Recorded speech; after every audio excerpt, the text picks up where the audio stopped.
आज ज्या पद्धतीने भारतीय जनता पार्टीचे तिकीट घेण्यासाठी रंगा लागलेले आहेत, एक काळ असा येईल ह्या महाराष्ट्रामध्येच नव्हते देशभरामध्ये कुणीही भारतीय जनता पार्टीच्या तिकिटावर निवडणुकी लढवण्याची इच्छा देखील कोणी दाखवणार नाही, असा काळ त्यांच्यावर लवकरात लवकर येणार आहे। राष्ट्रवादीचे उमेदवार तुषार जगताप यांना थेट भाजपमध्ये प्रवेश केलेला आहे। या संदर्भात बोलण्यासाठी राष्ट्रवादीचे प्रवक्ते सुहास कदम आपल्यासोबत आहेत। सुहासजी, निवडणुका 3 दिवसावरती आहेत आणि असं असताना तुमच्या उमेदवारांना थेट भाजपमध्ये प्रवेश केला आहे, काय नेमकी तुमच्यापर्यंत माहिती आहे? तुम्ही समजवण्याचा देखील प्रयत्न त्यांना केला होता? हो का, भारतीय जनता पार्टीने ह्या महाराष्ट्रामध्ये आणि ह्या सोलापूर शहर आणि जिल्ह्यामध्ये सत्तेचा दुरुपयोग करण्याचं काम ह्या ठिकाणी सोलापूर शहरामध्ये आणि जिल्ह्यामध्ये होताना दिसतोय।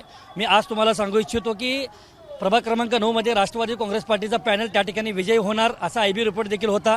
ही गोष्ट आणि दुसरी गोष्ट अशी की शहर प्रभाग क्रमांक 9 हे शहरमध्येच्या आमदाराच्या मतदारसंघामध्ये येतं। त्या ठिकाणी IB रिपोर्ट प्रभाग क्रमांक 9चा राष्ट्रवादी काँग्रेस पार्टीच्या विजयाच्या बाबतीमध्ये त्या ठिकाणी गुलाल उडणार, ही जी गोष्ट IB रिपोर्टच्या माध्यमातून त्यांना कळली। ह्या सोलापूर शहरमध्येचे आमदार असतील किंवा ह्या पालकमंत्र्यांनी ह्या ठिकाणी पैशाच्या जोरावर आणि भारतीय जनता पार्टीचे त्या ठिकाणचे जे काही 4 उमेदवार आहेत त्यांनी 4ही उमेदवारांनी पैसे कॉन्ट्रीब्युशन करून त्या ठिकाणी 25 लाख रुपयाची ऑफर आमच्या राष्ट्रवादीच्या प्रभाग क्रमांक 9 ड मधील उमेदवाराला देण्याचे आमच्या कानावर आलेलं आहे।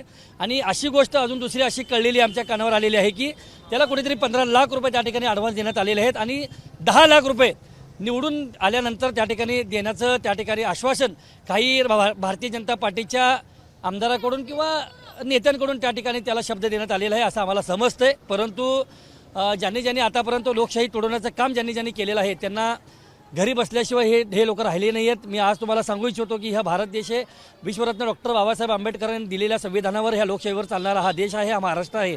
परंतु ज्यांनी आतापर्यंत सत्तेचा माज ह्या ठिकाणी केलेला आहे त्या ठिकाणी त्या सत्तेचा माज उतरवण्यासाठी त्यांना येणाऱ्या काळामध्ये सोलापूर शहरातील जनतेचा शाप त्यांना लागणार आहे आणि ते घरी बसल्याशिवाय भविष्यामध्ये राहणार नाहीत। आज अजून एकदा गोष्ट तुम्हाला सांगू इच्छितो की आज ज्या पद्धतीने भारतीय जनता पार्टीचे तिकीट घेण्यासाठी रंगा लागलेले आहेत, एक काळ असा येईल ह्या महाराष्ट्रामध्येच नव्हते देशभरामध्ये कुणीही भारतीय जनता पार्टीच्या तिकिटावर निवडणुकी लढवण्याची इच्छा देखील कोणी दाखवणार नाही, असा काळ त्यांच्यावर लवकरात लवकर येणार आहे। तुम्ही कार्यकर्त्यांना समजवण्याचा प्रयत्न करत होता असं दिसत होतं, तुमचं काही बोलणं झालं नाही, त्यांना काय म्हणत होतं तुमच्याशी?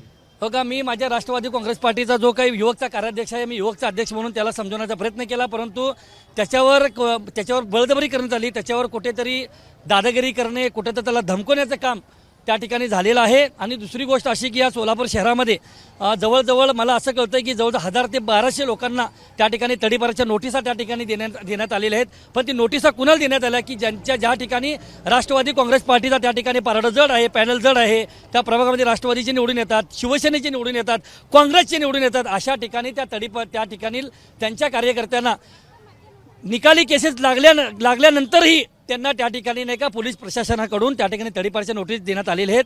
हा बघा, ही सोलापूर शहरामध्ये मनमानी कारभार पालकमंत्र्यांच्या माध्यमातून आणि इथल्या आमदाराच्या माध्यमातून होतं हे दिसतंय जनतेला।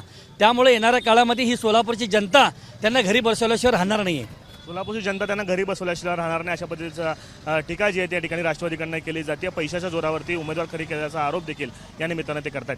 कॅमेरा पर्सन युक्ता आफ्ताब शेख, ABP माझा, सोलापूर। ABP माझा, उघडा डोळे बघा नीट।